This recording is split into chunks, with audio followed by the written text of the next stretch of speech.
Bom dia. Hoje nós estamos recebendo aqui no Crypto ID mais uma vez o Márcio Dávila, que é da CertSign. Dessa vez a gente vai conversar sobre uma coisa que a gente gosta muito, que é o SSL. E para entender um pouco desse universo aqui que a gente vai conversar e também entender quem é o nosso entrevistado, a gente vai fazer eu tenho uma colinha aqui para não errar. A gente vai fazer uma retrospectiva para a gente entender com quem a gente está falando. Então, em meados de 1994, o SSL, o protocolo SSL, surgiu e foi criado pela Netscape, que na época era a maior empresa de browser, né, Márcio? Na época. Aí, em 96, então, a VeriSign como spin-off da RSA, para comercialização dos SSLs. Em 96, também nasce a CertSign, carioca, no Rio de Janeiro, e foi a terceira autoridade certificadora no mundo. E em 99, a CertSign vira uma das afiliadas da VeriSign no mundo inteiro, com exclusividade no Brasil. E nessa época, em 99, o Márcio entrou na CertSign, eu também, né, Márcio? E começou a trabalhar, nós trabalhamos juntos, o SSL. A primeira venda, inclusive, de SSL no Brasil, eu falo isso para todo mundo, fui eu que fiz. E o Márcio era suporte técnico, né, Márcio? Na época, que era a nossa tecla SAP, né? Que qualquer coisa que a gente precisava já traduzia para a gente em relação à técnica e tudo isso. É um grande professor. O Márcio também deu muitas aulas nos treinamentos da CertSign, né? Então, é com essa pessoa que a gente vai falar do SSL. Então, a gente poderia aqui, Márcio, começar falando sobre as vantagens do certificado gratuito e tudo mais. Mas, em vez disso, vamos começar a falar sobre o que é o SSL e para que serve, quais são as funcionalidades, quais são as 3 funções básicas, se você pudesse dar essas 3 e mais algumas, desse protocolo de segurança do SSL/TLS. Ok. Bom dia a todos, obrigado aí pelo convite. Então, o SSL, o protocolo SSL, o TLS, né, essa sopa de letrinhas, ele surgiu para criar uma camada de segurança na comunicação entre máquinas, né? Então, você vai conseguir fazer uma comunicação entre um computador e o outro, usa-se esse protocolo. Sem criptografia, a gente usa o protocolo que é o protocolo comum, aberto, que é o TCP, protocolo de comunicação que a gente já conhece, usa aí para a internet e tudo mais. Então foi criada uma camada a mais, uma camada de segurança para proteger a informação que trafega ali. Então, basicamente, o TLS ou SSL, né, ele tem 3 características. Ele garante a privacidade dos dados, ou seja, a informação que trafega ali só pode ser vista entre as 2 partes que estão envolvidas ali na comunicação, tá? Ele garante a integridade dos dados que trafegam, então a informação que passa dentro desse canal criptografado, ela é protegida e se for adulterado qualquer informação é fácil de identificar a adulteração, então ele garante aí a integridade do dado. Ele também garante a autenticação. Quando você para utilizar esse protocolo, você precisa de um certificado, né? Então, você vai ali apresentar a sua identidade, a identidade do seu site, a identidade da sua máquina, que vai identificar você. Então, ela também serve para identificação, para você saber com quem você está falando. E se você habilitar a identificação mútua, você também pode pedir a identificação da outra parte. E aí as 2 partes se falam, se identificam e o canal está totalmente protegido e seguro. Sempre que se fala de SSL, as pessoas associam ao cadeadinho, né? Que fica na barra superior dos browsers e tudo isso. Mas seria interessante você falar outras funcionalidades funcionalidades, quer dizer, outras aplicações que se usam o SSL, que não é só para a internet, né? Sim, o SSL ficou muito conhecido para ser utilizado nos sites, mas também pode ser utilizado para várias outras camadas de segurança, de protocolos de segurança. A maioria utiliza o protocolo SSL. Por exemplo, a troca de arquivos, o protocolo FTP, quando você quer implementar ali a criptografia, você vai usar o SSL por dentro, então ele vai virar o FTPS. Tá? Então tem vários outros protocolos que você utiliza para comunicação. De maneira geral, o SSL serve para proteger a comunicação entre duas máquinas. Então, se eu preciso fazer uma comunicação, passar um arquivo, por exemplo, do meu site A para o meu site B, ou seja, site, quando eu digo, não é o site propriamente dito, mas o data center, por exemplo, né, a máquina, que eu quero transferir um dado que está de um lado para o outro, e eu quero que esse dado chegue do outro lado de forma íntegra e protegida, eu vou usar esse protocolo. Então, qualquer comunicação que você queira estabelecer entre duas partes e quer que nessa comunicação esteja implementado a criptografia, a proteção dos dados, você pode utilizar o protocolo SSL. Pode não, deve utilizar. É um recurso muito amplamente usado. Então não é só para os sites, é para comunicação de forma geral, entre máquinas, servidores, bancos de dados também é utilizado muito. VPN, tudo isso utiliza o protocolo SSL por baixo ou por trás, né? Que ele criptografa. Eu vou abrir até, eu vou complementar a sua. Não deixei você acabar de falar, mas eu vou te complementar também com a internet das coisas, né, Suzana? Nos carros e tudo, que a gente fala muito isso aqui. Quer dizer, uma BMW, por exemplo, ela chega a ter mais de 100 SSLs instalados, né? E eu não vou contar a história da Suzana, não. Rapidamente, que a Suzana estava num carro na Europa, uma BMW, e a BMW, o certificado SSL da BMW venceu. Então, o marido dela perdeu o controle do carro, o carro foi encostando e parou. Aí eles... Estava lá escrito, né? SSL expirado. Bom, voltando ao uso do SSL, que você falou, que vai muito além da proteção dos sites, né?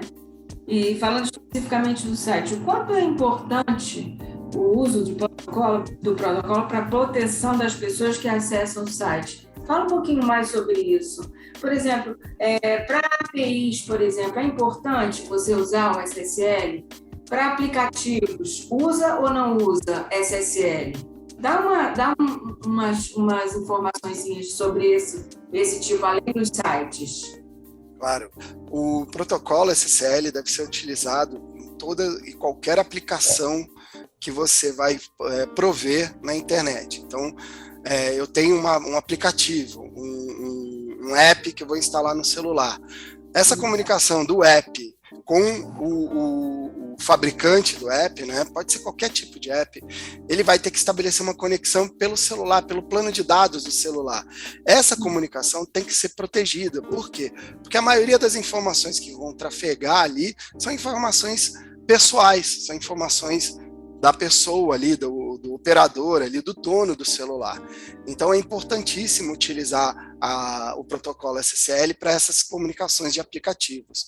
Aplicativos, serviços, tudo que você for disponibilizar no mundo digital, a recomendação, se vai ter uma interface com alguém, com uma pessoa, é utilizar o protocolo SSL. Então, para o cidadão, é importante ele estar sempre atento para ver se a comunicação, o canal que ele está ali conversando, né, trafegando as informações dele, até esse canal aqui que a gente está falando, usando aqui a ferramenta de web conference, também tem que ser protegida, tem que usar um canal seguro. Para quê? Para que as informações não sejam vazadas, que as informações não saiam ou caia em mãos de outras pessoas diferente de quem está conversando. Então, é importante utilizar o SSL para proteger os dados que estão ali sendo trocados. Agora, vamos falar uma coisa, Márcia. A gente está falando muito de SSL, mas o protocolo agora é TLS, né? Sim. Então, É porque a gente acaba falando só SSL. Já virou o nome, não tem jeito para mudar. Então, seria interessante você explicar qual é a diferença de cada protocolo e por que foi importante essa evolução, né, do SSL para o TLS. Sim. Como você comentou ali, contou no comecinho a história aí da criação da CertSide, como eu cheguei, bem nessa época, o navegador principal, você tinha comentado, era a Netscape. Era o único navegador na internet na época, né?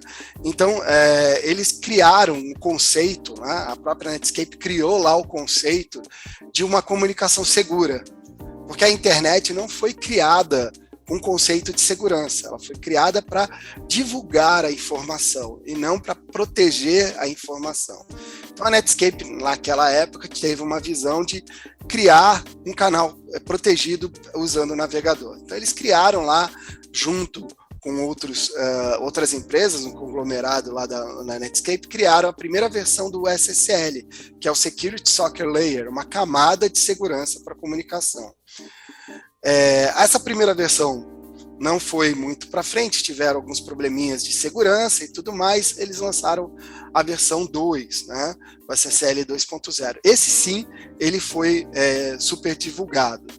E ao decorrer do tempo, essas versões, né, foram criando novas versões, 2.1, 2.2, e cada nova versão é uma evolução da tecnologia. Então você coloca ali novas camadas de segurança, altera os algoritmos que você está utilizando para transformar aquele protocolo cada vez mais seguro e tirar as vulnerabilidades existentes. Então, conforme a evolução tecnológica vai avançando, você tem que melhorar essa criptografia, você tem que melhorar o canal para garantir a segurança. Então, eles vieram evoluindo. Quando chegou na versão 3.0, houve a necessidade de criar um padrão internacional para que todos pudessem usar. Então definiram ali a IETF, que é um órgão internacional, definiram um novo protocolo, que é o TLS, que é o Transport Layer Security. Então esse novo protocolo é uma evolução do SSL 3.0. Então ele já prevê ali todas as vulnerabilidades que existiam no 3.0 e já evoluiu para o TLS 1.0, a primeira versão. Então, a cada de tempos em tempos, né, esses fabricantes, agora todos os fabricantes de navegadores juntos, eles verificam essas vulnerabilidades, conversam entre eles e propõem junto ao IETF uma nova versão do protocolo. Para quê? Para que essa comunicação continue segura e confiável, principalmente confiável por todos. Então hoje a gente já está na evolução no TLS 1.3, tá? Uma discussão, ainda não foi liberado oficialmente, tem umas versões betas, eles estão ainda discutindo, fazendo a revisão dessa nova versão desse protocolo. Então o mais utilizado é o protocolo 1.2, é o mais recente, que está mais comercial, né? E esse protocolo já é uma evolução de todos os outros. Os algoritmos que estão sendo utilizados no 1.2, por exemplo, em comparação ao SSL 3.0, a última versão, ele não está usando, por exemplo, mais alguns algoritmos, como MD5, SHA-1, que já foram algoritmos descontinuados para essa utilização de forma comercial. Então, conforme os algoritmos vão sendo descontinuados devido à evolução da tecnologia, né, essas empresas, junto com o IETF, vão sugerindo melhorias no protocolo e saem as novas versões de protocolo. Então, é sempre importante ter uma versão nova para garantir a segurança no canal de comunicação. Bom, então, sempre que a gente estiver falando de SSL, na verdade, a gente está falando de TLS, porque o SSL ainda é emitido por alguém, esse 3.0? Não, ele está descontinuado, né? Como o próprio TLS 1.0, ele é recomendado não utilizar, né? 1.0 e 1.1 é recomendado não usar, mas isso já está presente nos principais sistemas operacionais e navegadores de internet, aplicativos, sistemas operacionais de dispositivos móveis e tudo mais. O SSL, né, a palavra, a sigla, né, as 3 letrinhas SSL, ficou na cabeça da gente por muito tempo. Então, ele virou um nome que não dá para tirar mais. A gente continua falando. Não deveriam ter trocado para T. Era melhor ter posto 4.0. Sim, continuaria com o mesmo nome. Tem uma historinha aí, que dizem que a Netscape, porque ela já faliu, a empresa já faliu, mas um dos últimos suspiros da Netscape foi reivindicar esse protocolo, o SSL. Foi eles que criaram, então eles têm a patente. Né? E quando eles reivindicaram isso, já estava sendo feito o protocolo novo, LS. Talvez tenha sido por isso. Para não ter o problema de patente. E pegaram a patente do TLS e deixaram aberto. Então hoje não tem ninguém que é dono do protocolo, né? Mas lá atrás teve. Então provavelmente foi por isso que tiraram aí o nome, trocaram o nome, né? Todo mundo fala TLS / SSL. Bom, partindo então com toda essa explicação que você deu, a gente vai fazer contigo um bate-bola muito rápido sobre cada uma das siglas, cada uma das sopas de letrinha que a gente conhece, tá? E você vai nos responder com o que é cada uma delas, tá?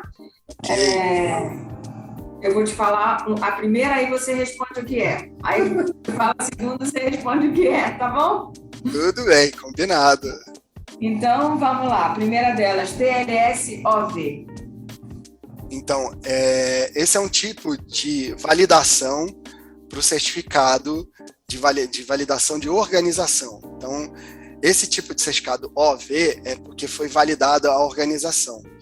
Então, na hora que é solicitado o certificado, a empresa verifica, a autoridade certificadora que está emitindo o certificado, ela vai verificar se a empresa realmente existe, se ela foi constituída. Então, ela vai ver se a empresa existe mesmo. Então, ela vai fazer uma checagem, CNPJ, se for no Brasil, né? Verificar o CNPJ, se está ativo, se não está. Se for lá fora, em outros países, como, por exemplo, Estados Unidos, ele vai verificar pelo número DANS, que é um número do governo americano, ver qual é a situação, se está ativo ou não. Na Europa, ele vai procurar um número referente, para cada país tem um número diferente.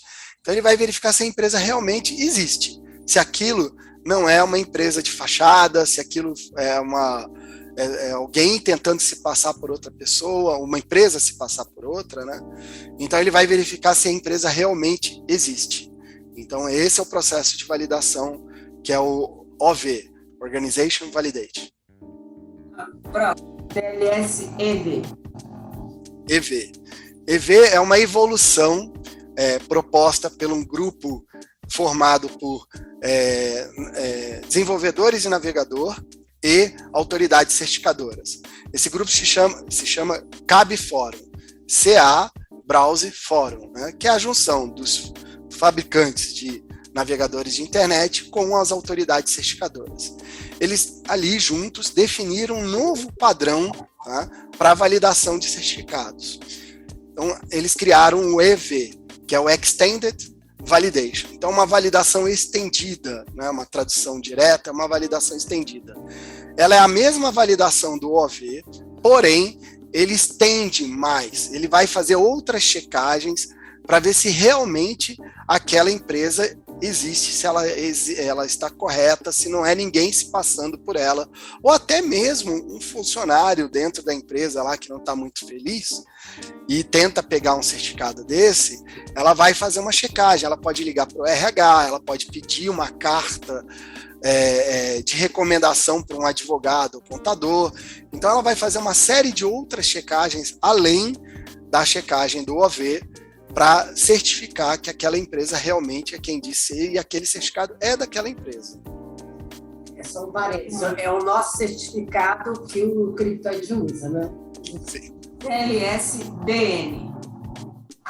Então, esse é a validação de domínio, que é o Domain Validation, que é o quê? Esse processo de validação é simples e bem rápido. Ele só faz a validação do domínio, ou seja, se o domínio está em nome de quem está pedindo o certificado. Então, eu, por exemplo, posso ter uma empresa, uma microempresa, uma MEI, né, e vou montar lá um site de venda, sei lá, de mel, o que for. Eu não preciso registrar lá como uma empresa e tudo certo. Eu posso criar um domínio no meu nome. Então, por exemplo, Márcio Dávila. E vou lá e crio. Não é o nome de uma empresa, é o nome de uma pessoa, tá? Por exemplo. E aí eu registro aquilo com o meu nome. Eu não tenho uma empresa, mas eu posso ter um certificado. Por quê? Porque o domínio que está ali validado está em meu nome. Então eu estou pedindo um certificado digital para o meu domínio. Então ele só vai checar se aquele domínio pertence àquela pessoa que está pedindo o certificado. Ele não vai checar se a empresa existe, né? Se ela realmente foi constituída ou não. Então, esse tipo de certificado ele faz uma validação mais simples e rápida. Em alguns casos, algumas autoridades certificadoras utilizam até um protocolo para esse tipo de validação, que ele entrega o certificado em alguns segundos, muito rápido, porque ele só faz essa checagem. Quem pediu é o dono do domínio? Se for, beleza, ele pode ter o certificado. É uma validação bem simples e rápida. Tá ótimo. E o último é Wildcards. Então, esse é um certificado, é um tipo de certificado muito utilizado no mercado. Tá? Ele tem uma característica, um apelo comercial, vamos botar assim, que as empresas gostam bastante, que é o quê? Ele tem uma característica no endereço, uma forma do endereço para esse certificado, onde ele vai ter um asterisco, que é um coringa. O nome wildcard vem de uma carta do baralho americano lá, que é uma carta em branco que ela substitui qualquer carta do baralho. Ela foi feita para isso. Então, ela é um coringa. O coringa, ele se passa por qualquer coisa. Com esse conceito de coringa, veio esse conceito do certificado. Eu posso emitir um certificado para um endereço aonde seja o domínio, né? E na frente do domínio pode ser qualquer coisa. Então ele coloca um asterisco, ponto, seu domínio. E aí eu consigo certificar todos os endereços que têm essa estrutura do asterisco, ponto, domínio.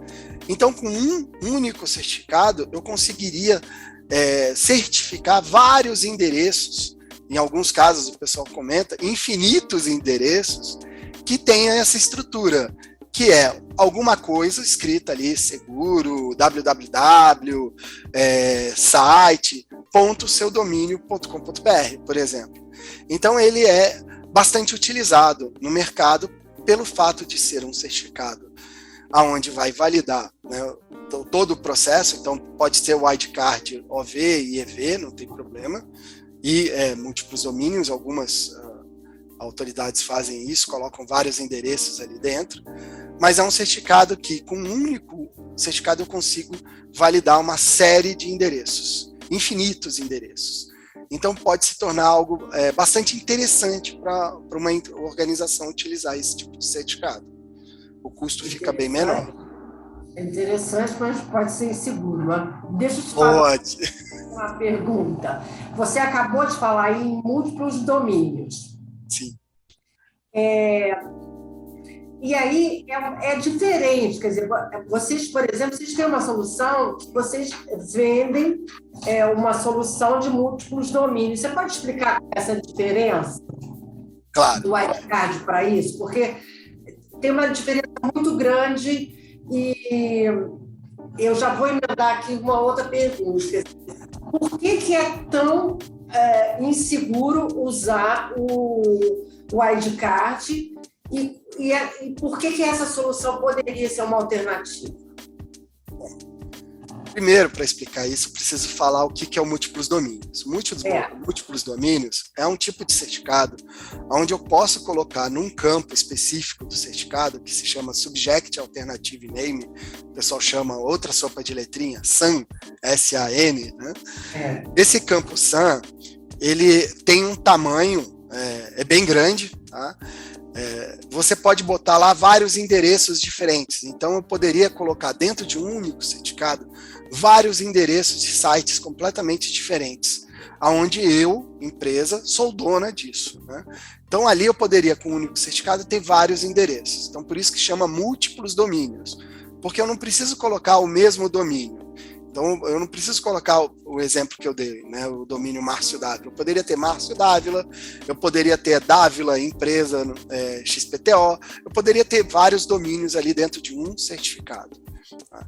Então, eu posso ter até 200, até quase 300 endereços diferentes ali dentro, tá?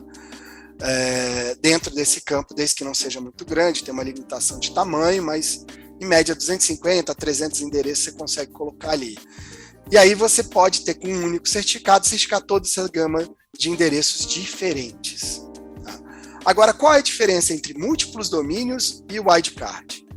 Bom, é uma questão de risco, né? Quando usar um ou outro, as empresas é que tem que botar isso na balança. O que eu costumo muito comentar com as empresas, né, quando me perguntam isso, a diferença entre um e outro, basicamente, é que no wildcard eu não tenho controle de quantos sites eu estou gerindo dentro daquele único certificado. Porque, como ele é um asterisco, ele é uma carta branca, né, um wildcard, ele é um coringa, eu posso ter de 1 a infinitos sites pendurados no mesmo certificado. Mas eu não tenho no certificado o controle de quais são esses sites. Quem vai ter esse controle é quem administra o site, não quem administra o certificado.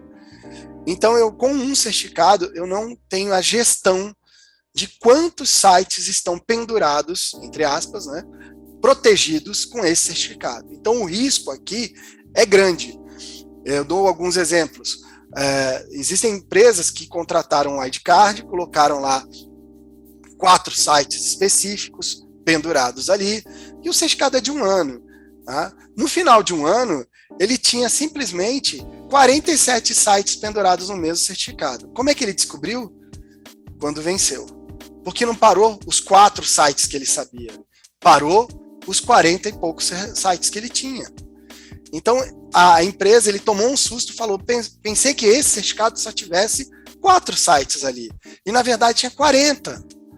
Então, ele tomou um susto, é uma vulnerabilidade, é um risco que a empresa pode ter, porque ele não tem a gestão. Conforme os sites vão sendo criados dentro da empresa, ele pode usar esse mesmo certificado. Então, isso é um risco para a segurança do site da empresa, uma vulnerabilidade na disponibilidade do site. Já o de múltiplos domínios, ele não tem esse problema. Por quê? Porque eu tenho que botar os endereços lá dentro do certificado. Então, eu tenho a gestão de quantos sites vão estar sendo protegidos com esse certificado.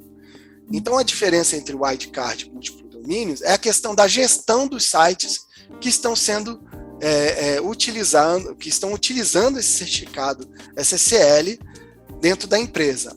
Eu não vou ter gestão, o outro eu vou ter uma gestão sobre isso. Então, a recomendação sempre é usar o que você tem em gestão, tá? Mas tem alguns casos que podem ser diferentes. Podem usar eu tenho uma dúvida quanto a isso. Na hora que o certificado é gerado, é que você tem que apresentar todos os domínios, quer dizer, depois que o certificado é gerado, eu consigo incluir outro domínio, por exemplo, sou uma empresa e estou fazendo uma promoção nova de Páscoa, alguma coisa assim. E aí eu não tinha previsto isso na hora do certificado ser emitido. Como é que isso funciona? Você pode incluir, sim, novos domínios no Campo SAM, só que esse processo vai ter que ter uma validação de novo do domínio, ver tudo direitinho, mas é a emissão de um novo certificado, não é mais o mesmo. Eu vou emitir um novo certificado com as mesmas informações anteriores, mais o domínio que eu estou adicionando. Sim, é possível, só que tem um processo para emitir esse novo certificado. Não é o mesmo certificado, é um novo. Revoga um e emite outro com esse novo domínio.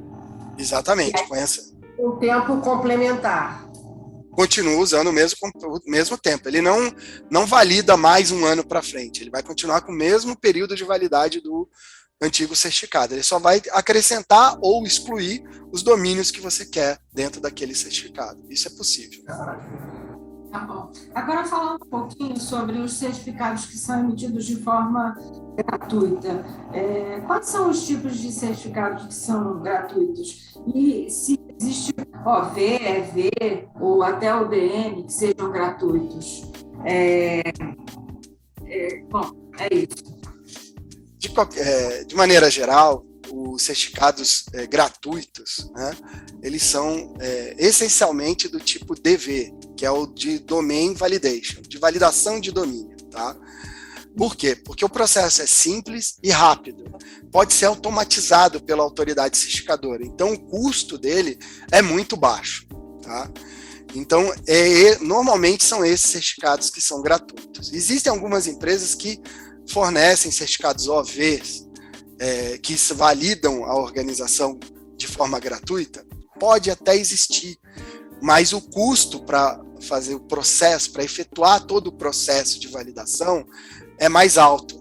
Então, é muito difícil alguém fornecer do tipo OV. Normalmente é o DV.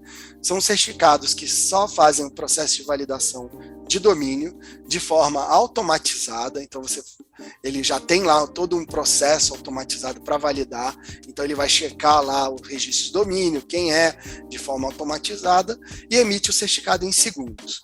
Então, esses são os certificados que são fornecidos de forma gratuita no mercado. E algumas conseguem emitir com um período de validade menorzinho, outras com período de validade maior. Vai depender de cada política, de cada autoridade. Brasil, quanto? Tem de 3 meses, né? Tem de mais meses, tem de 6 meses, eu já vi até de 1 ano. Tá? Não tem, cada autoridade certificadora define aí esse período de validade. Agora, por que as empresas utilizam tanto esse certificado gratuito e quais são os prejuízos que esse tipo de certificado pode causar para a empresa? Qual é o risco? Bom, na verdade, assim, eu já tenho um ditado bem antigo, né, que diz que o barato sai caro.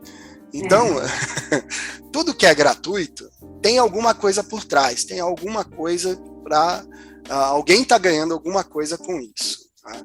Então tem que ter sempre isso em mente. No caso dos certificados gratuitos, o apelo é do valor, lógico, mas existe um problema, né? No caso não digo muito problema, mas existe uma questão que tem que ser colocada em pauta. O processo de validade de validação, não de validade, desculpa, o processo de validação desse certificado. Como eu falei, ele é um processo de validação simples, ele só valida se a empresa é proprietária do domínio ou não. Ou seja, quem está solicitando o certificado é dono do domínio ou não. Só isso. Isso abre um precedente para qualquer pessoa, como eu falei, um MEI, até uma pessoa que não tenha empresa ainda, pode pedir um certificado de validação de domínio. Então, qualquer pessoa pode ter um certificado de validação de domínio. Inclusive, e por ele, exatamente, inclusive os cybercriminosos. Por quê? O custo dele é muito barato, é zero. Então eu posso muito bem criar um domínio verdadeiro, registrar esse domínio para fazer o quê? Captura de informações. Então hoje é muito utilizado por hackers e por cybercriminosos esse tipo de certificado, porque ele não valida se a empresa existe, ele valida quem é o dono do domínio. Então, para aquele endereço que foi emitido, aquela pessoa é dono do domínio? Mais nada. E de forma gratuita e rápida. Então, é muito interessante para o cybercriminoso utilizar esse tipo de certificado, porque assim ele consegue, em poucos minutos, criar ali a comunicação segura da praga digital que ele está desenvolvendo. Então, por exemplo, um vírus, né, ele abre uma conexão da empresa, né, da onde ele foi instalado. Então, eu passei um vírus para a empresa X, né, consegui contaminar a empresa X. Ele vai estabelecer uma conexão com esse tipo de certificado seguro com o meu servidor, que eu sou o cybercriminoso. Então, ele vai trafegar tudo de forma criptografada e segura. Ou seja, ele está usando a tecnologia a favor de um crime. Então, assim, é muito utilizado, sim, esses certificados SSL de validação de domínio de forma gratuita por cybercriminosos. E isso, eu já tive alguns clientes que entraram em contato comigo pedindo um certificado SSL, por exemplo, e até entender isso foi até bastante interessante, eles me ligaram pedindo, olha, eu quero botar um certificado SSL numa aplicação de demonstração que eu vou colocar no site para o cliente. Falei, de demonstração? Não tem nada, é uma demonstração, eu vou colocar lá a aplicação e eu quero um certificado com vocês. Tá, mas por quanto tempo vai ficar essa aplicação no ar? Só 2 semanas, 14 dias. E depois? Não, depois eu deleto ele e crio outra aplicação de novo e compro outro certificado. Falei, poxa, cai como uma luva um certificado gratuito para esse tipo de aplicação, uma aplicação que não vai ficar no ar. Ele virou para mim e falou, eu sei, eu usava e tive que parar de usar. Por quê? Porque a nossa área de segurança identificou que teve um acesso não devido por uma vulnerabilidade específica lá que ele me falou, e que abriu uma conexão com esse tipo de certificado, ele estava mandando dados da empresa para fora, usando um certificado, o protocolo SSL, seguro, e usando um certificado válido, um certificado de domínio, de validação de domínio, emitido por uma autoridade certificadora confiável. Ou seja, toda a parte de identificação de rede, de firewall, de proxy, de antivírus, não conseguia detectar porque tinha uma conexão segura e válida. Então ele estava ali mandando a informação de forma segura. O que eles tiveram que fazer? Eles tiveram que tirar essa autoridade certificadora do repositório da empresa para tornar essa autoridade como não confiável, e assim, antivírus, firewall, proxy, olharem para aquela conexão e falar, não pode. Então eles não estavam mais querendo usar certificados gratuitos por causa disso. Porque um cybercriminoso conseguiu invadir e estava passando a informação da empresa, vazando a informação da empresa. Então esse é um risco que as empresas correm hoje se usar um certificado gratuito desse tipo de validação de domínio. A gente infelizmente sabe, né, que não é só as pequenas empresas que utilizam certificados gratuitos. Você vê grandes conglomerados de empresas inclusive com atividade em varejo, utilizando esse tipo de certificado. Como fica, por exemplo, a relação desses servidores, dessas grandes empresas, em relação à LGPD e tudo isso? Porque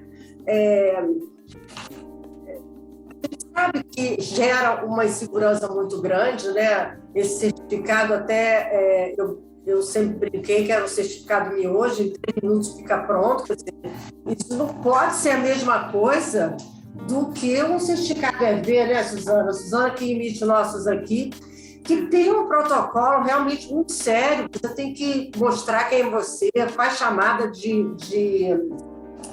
telefone.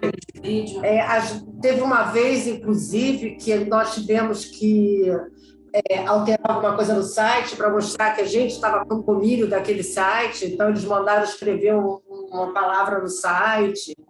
O advogado tem que mandar alguma coisa, quer dizer, não pode ser a mesma coisa. E aí uma empresa que transita milhões por dia faz uma economia dessa e põe certificados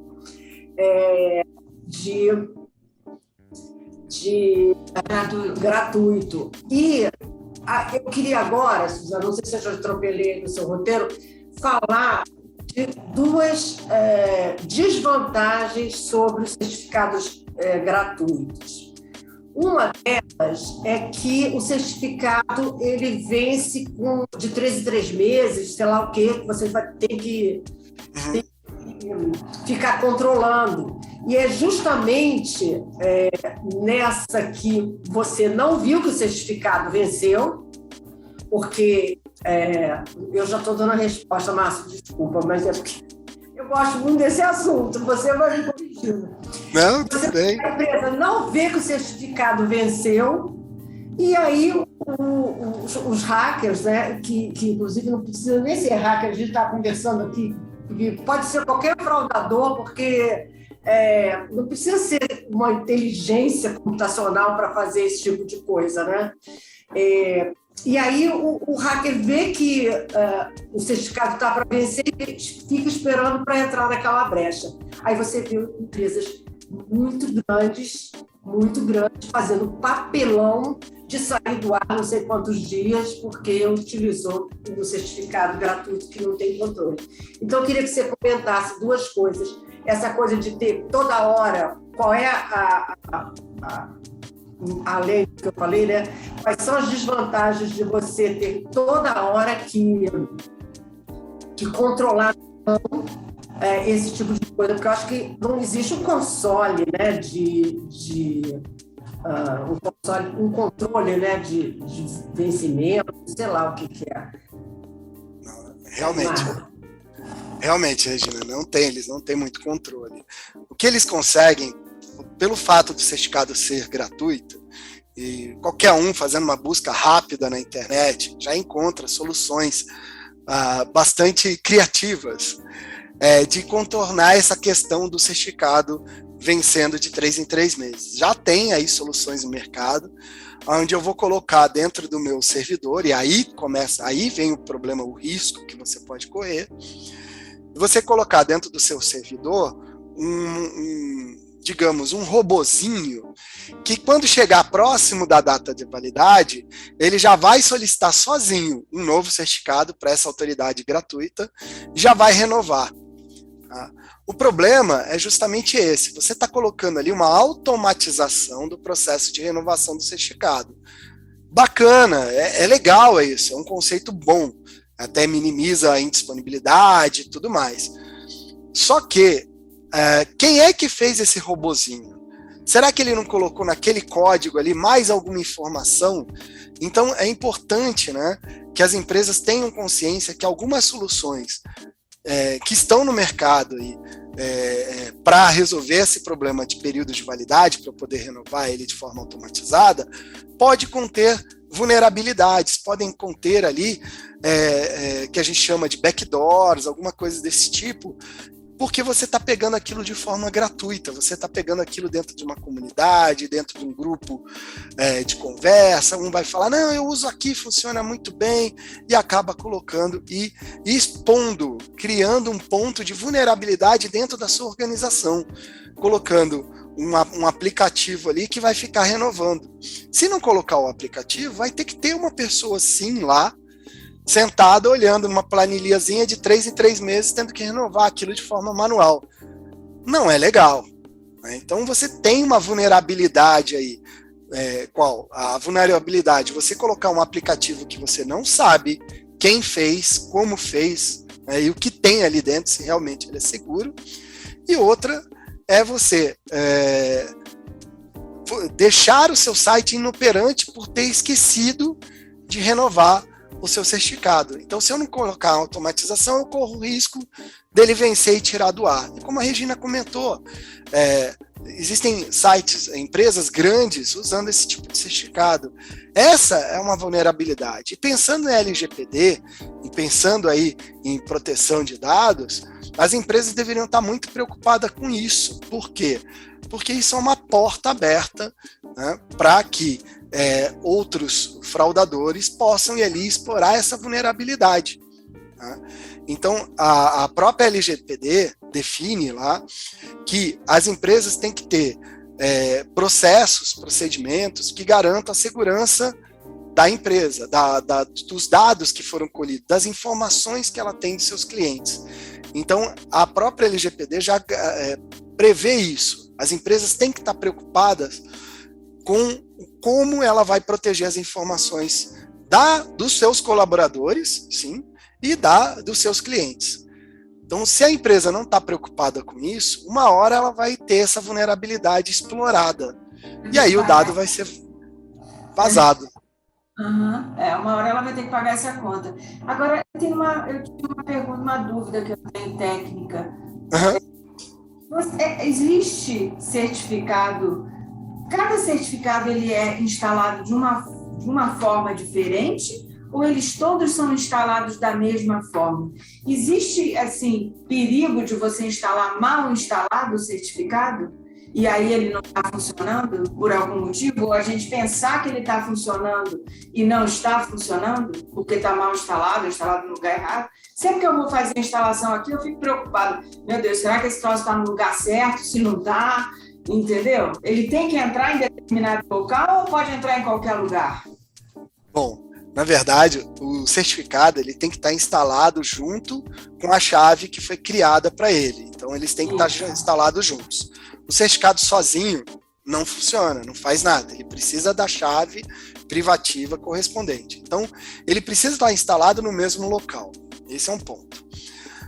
De maneira geral, a maioria dos softwares, servidores, aplicações que existem no mercado tem um processozinho bem simples, né, que você instala o certificado. Então você gera o par de chaves, manda para a autoridade certificadora, ela aprova, você recebe, e ali já tem um processo, um wizardzinho lá, um aplicativozinho do próprio fornecedor que você já instala.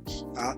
Então sim, se você não estiver a chave privativa, vai dar problema, não vai funcionar, o SSL não vai subir. Mas se tiver tudo ok, ele é instalado perfeito.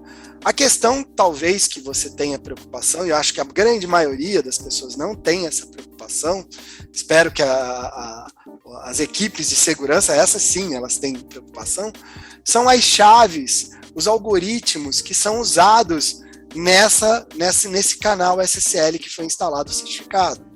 Então, hoje, o certificado SSL, ele habilita o protocolo. Né? Agora, se ele está bem configurado ou mal configurado, você não sabe. Provavelmente ele vai estar configurado com as configurações padrões daquele software. Então, se ele não tiver atualizado, isso a gente vê muito aí nas empresas, algumas empresas usando softwares antigos, desatualizados, ele vai ter vulnerabilidades. E aí, um hacker, qualquer estudante de segurança, de cibersegurança, né, aprende, né, que existem ferramentas gratuitas no mercado, como bater no servidor e saber o que tem lá dentro, qual é o servidor, qual é a versão. Sabendo qual é a versão do servidor, o que tem lá do outro lado, eu vejo que ele não foi atualizado e eu posso usar vulnerabilidades existentes. Então, eu vou aplicar dentro desse site, usar essa vulnerabilidade que existe, que é conhecida do mercado. Então, o que falta nesse ponto, às vezes, é uma configuração adequada na hora de instalar o certificado. Então, depois de instalar o certificado, a recomendação é configurar o seu protocolo SSL da melhor forma possível. Porque existem cifras que são algoritmos criptográficos que são muito fortes, muitos algoritmos novos e muito fortes. Se você colocar todos esses, óbvio que grande parte dos seus clientes não vão conseguir acessar o site. Por quê? Porque tem navegador antigo, está desatualizado. Então você tem que estar ali, ponderar, saber quais são os algoritmos que você deve usar e em que nível você vai conseguir falar com seus clientes. Eu já teve casos com clientes que usam, por exemplo, tem clientes que são do interior do país, que não estou dizendo que o interior não tenha tecnologia, sim, tem muita tecnologia, mas às vezes não estão fora dos centros urbanos e eles não têm uma máquina atualizada, ele tem uma máquina lá antiga e ele usa aquela máquina. E aí ele, para não perder esse cliente, ele diminui o nível de segurança para esse cliente conectar. Ao diminuir esse nível de segurança, ele está abrindo uma brecha, uma vulnerabilidade para que, se alguém descobrir, possa usar. Então, às vezes, não é simplesmente a instalação, é mais a configuração da hora da instalação do certificado que deve ser analisada e revista para manter a segurança do seu site. Márcio, agora vamos falar uma coisa aqui, que é o seguinte. Antigamente, lá quando a gente, em 99, tudo, quem comprava o SSL eram os CIOs das empresas, eram os diretores de tecnologia. Então, nossa, posso falar agora porque não, eu acho que eles mas eu não estou nessa atividade. Era o Tarcísio Espanhol do Itaú, era o Nilson do Banco do Brasil, era nossa, meu querido Bradesco, esqueci o nome dele agora, Rubens, acho que era Rubens, exatamente, do Bradesco. Então, eram essas pessoas que compravam o SSL. E aí, com o tempo, a gente assistiu que essa compra passou para a área de compras, né? De suplementos e tal. E... De quê? Você falou suplementos? Suplemento, suplemento é alimentar. Suplemento é vitamina. É o que a gente toma. Desculpa. Bem, então, eu senti que tinha sido alguma coisa errada. E aí a gente viu o seguinte, que as pessoas que compravam não faziam a menor ideia do que estava se comprando. Parecia que estava um balde, uma vassoura para a empresa, enfim. E agora, quer dizer, eu já não estou mais à frente disso nesses anos, né? Há muito tempo, né? A gente já está, vamos fazer aqui 9 anos de CryptoID. Então, são essas pessoas agora que são responsáveis por essa compra, porque a gente está vivendo nesse momento as leis, né, de proteção de dados, LGPD, GDPR da Europa e tal, e a atenção do sigilo das transações está cada vez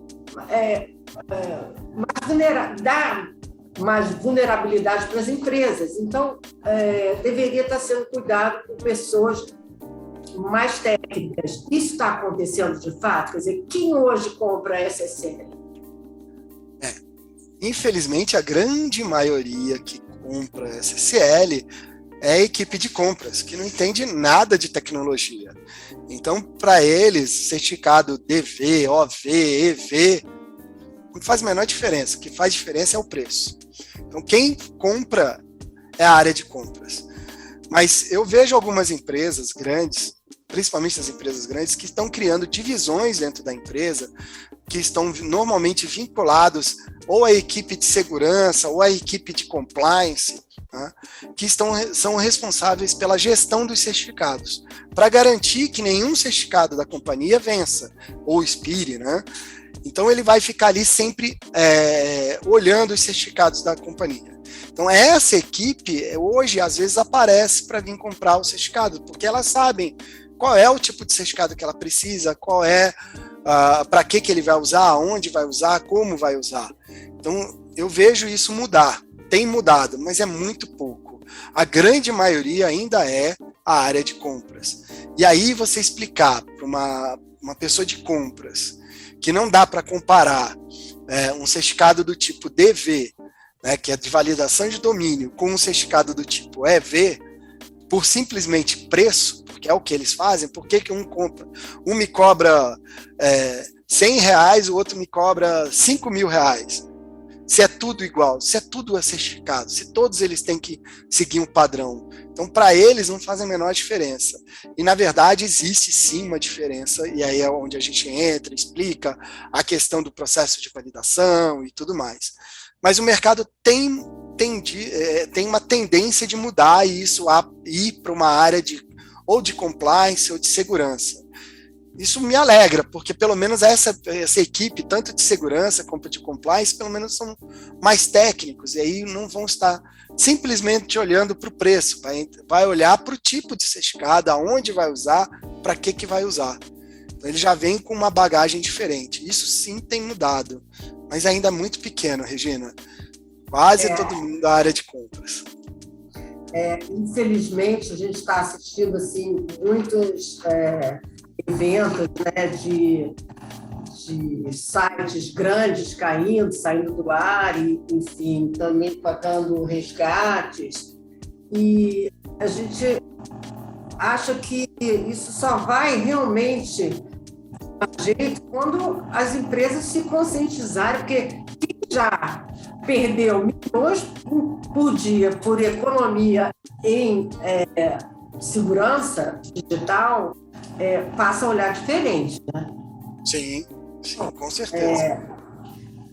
Tem que olhar diferente, porque é uma economia que, eu vou te falar uma coisa, é uma responsabilidade hoje muito grande essa compra de SSL, né, Suzana? De segurança geral, né? A decisão de segurança não é uma questão só de preço, né? É muito maior que isso. Não é só o SSL, né? Como vocês dois falaram, da instalação, da forma de instalar e tudo, também é muito importante. Então, quer dizer, as empresas têm que olhar para isso, fazer treinamentos, enfim, ter um olhar mais delicado, mais minucioso para esse tipo de coisa. Ô, Márcio, eu acho que hoje já deu, né? A gente poderia ficar conversando muito tempo aqui. Você gostaria de falar alguma coisa de SSL, alguma novidade lá do CAB Fórum, enfim? Bom, lá no pessoal lá do CAB Fórum estão discutindo alguns pontos que aí a gente teria que conversar depois, são algumas discussões bem interessantes, como, por exemplo, o uso do certificado wildcard nos certificados EVs, que ainda não é permitido, mas eles estão discutindo sobre isso. Então, uma hora, se vai ter ou não vai ter, essa é a grande discussão deles lá. Por uma questão aí do processo de validação, o quanto isso é vulnerável, o quanto não é. Mas, de maneira geral, eu acho que de alguns anos para cá, Regina, a gente já vive um momento muito melhor do que tínhamos. Apesar daí a questão da pandemia acelerou tudo, todo mundo home office, as conexões seguras, empresas gastando aí, investindo muito em segurança, ainda não vejo as empresas preocupadas com essa parte, que é a segurança do site, a segurança do seu e-commerce. Normalmente eles acabam deixando isso de lado e vão descobrir quando tem uma vulnerabilidade. Falta um pouco, realmente, sim, as empresas precisam estar mais conscientes que com essa nova realidade, com esse novo normal, onde está todo mundo hiperconectado, todo mundo fora das suas empresas, porque antes você tinha uma segurança, na área de segurança da informação, você tem ali a questão da segurança do perímetro. Não existe mais segurança do perímetro. Está todo mundo em casa, ninguém está mais dentro das empresas. Então, o investimento é em cima de segurança cibernética, segurança do site, segurança dos dispositivos. Então, as empresas têm que estar preocupadas com isso, principalmente com essas exposições de dados que estão acontecendo cada vez mais. E agora, vindo a LGPD, vai só ratificar toda essa necessidade. Você vai precisar, sim, olhar melhor para o SSL, para como é comprado, como é instalado, como é usado, para minimizar os riscos de uma possível invasão. Até mesmo, como essa empresa que eu tinha comentado falou, esse meu amigo falou, que chegar ao ponto de falar, olha, eu não quero usar nenhum tipo de certificado gratuito aqui, porque ele entende, para a empresa dele, para o negócio dele, que aquela autoridade certificadora que emite certificados gratuitos não é algo seguro para ele. Então você pode chegar a esse extremo de retirar isso, mas isso as empresas têm que ter essa consciência. Cada empresa vai analisar isso de maneira diferente. Então, por exemplo, os certificados DVs vão continuar existindo? Vão. Eu acho que vão, por quê? Porque ele atende uma necessidade muito específica. Blogs, empresas, microempresas, startup que não tem dinheiro nenhum no começo, vai usar um certificado de validação de domínio. É interessante para ele. Às vezes até um certificado gratuito para botar a ideia no ar. Mas a partir do momento que aquilo se consolida e começa a virar um negócio, ele já tem que pensar em mudar esse tipo de certificado, usar um certificado mais seguro e minimizar essa vulnerabilidade. Então, essa evolução toda que a gente está vivendo vai fazer, e espero eu, que isso faça com que as pessoas tenham mais consciência devido a esses vazamentos, de olhar para a área de segurança, olhar para o certificado e ver que aquele é um item importante dentro da empresa, é um patrimônio que a empresa tem e é um ponto de vulnerabilidade se não for bem tratado. Acho que as empresas têm que trabalhar com isso. A gente vê, às vezes, algumas empresas, né, usando o Let's Encrypt, e a gente comenta, né? E a própria pessoa, né, às vezes a gente está com o dono da empresa e tudo, e a gente sente assim, até um prazer, parece que a pessoa está assim, sendo esperta, né, de estar usando um certificado gratuito e tal. Aí, um deles, eu comentei até, nossa, mas 3 vezes você tem que renovar. Não, existem agora ferramentas para fazer esse tipo de renovação, tudo isso. Quer dizer, é uma consciência, assim, tipo, da pessoa que usa um cinto de segurança fingindo que está seguro, né, para não ser multado, quando a própria vida da pessoa que está em jogo, né? Então, é incrível isso. E eu acho assim, eu vou mandar assim, até um recado para os nossos ouvintes. Nós temos uma parcela, sabe, Márcio, de, se não me engano, 26%, né, dos jovens, né, de 18 a 25 anos que seguem o CryptoID. Então, a gente fica assim, muito feliz com isso, porque são pessoas que estão entrando nesse mundo de criptografia, de identificação digital, que vêm aqui buscar informações. Então, assim, para essas pessoas que estão começando, que comecem com uma consciência mais moderna, entendeu?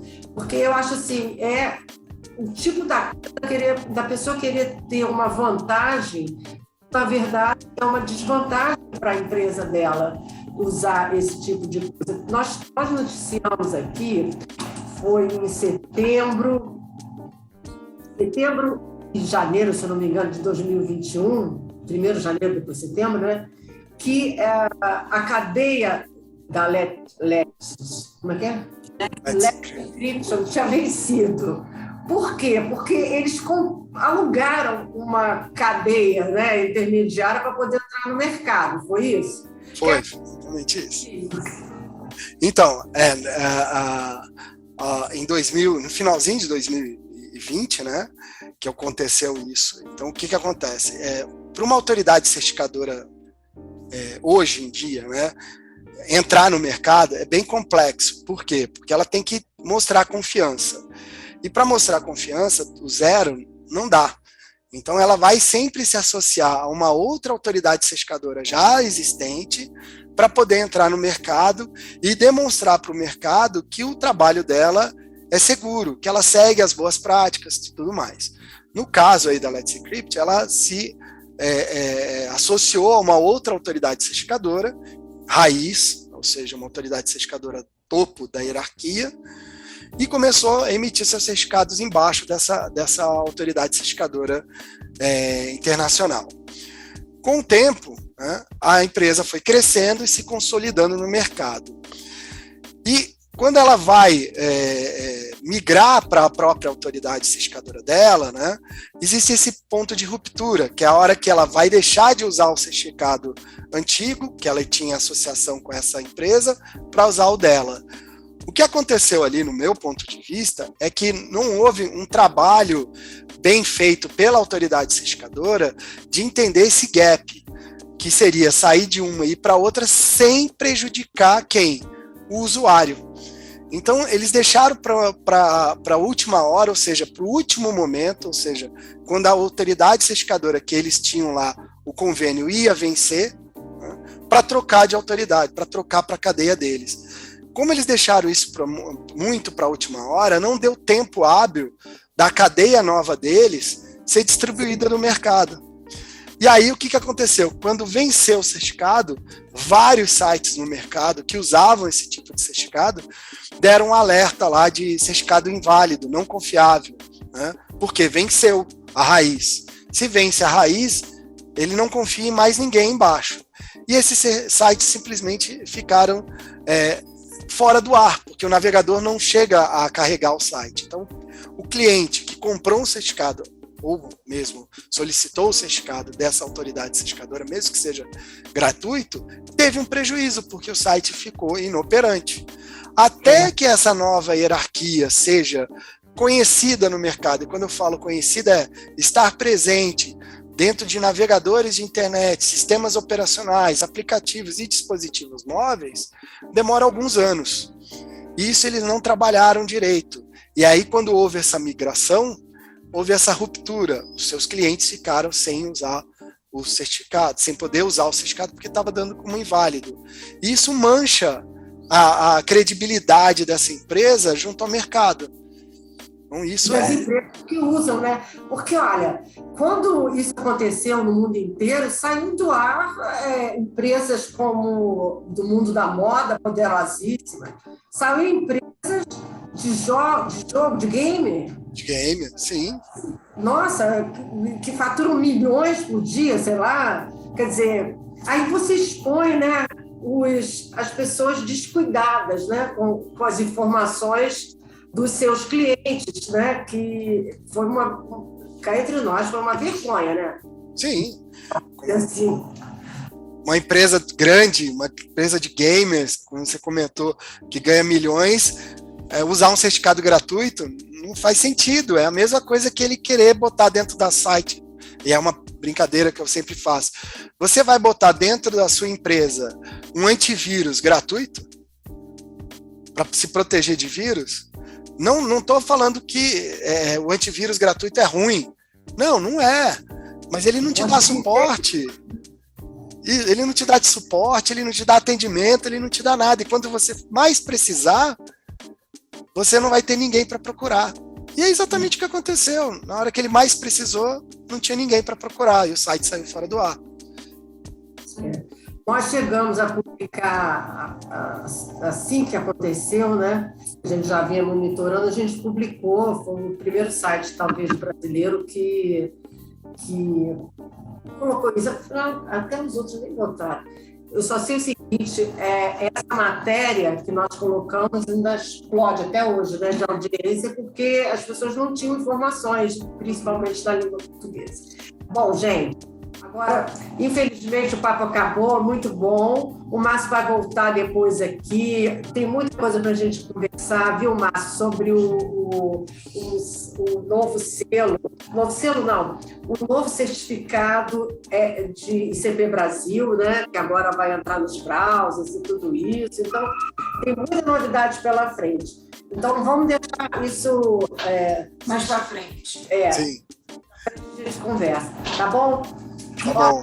Muito obrigada mais uma vez aqui pela essa aula maravilhosa. A gente aprendeu algumas coisas, né, Suzana? Com certeza. E estamos juntos aí, né, Suzana? Obrigada, Márcio, pela participação, tá? Um beijo. Um beijo. Beijo, eu que agradeço. Tchau, tchau. Tchau.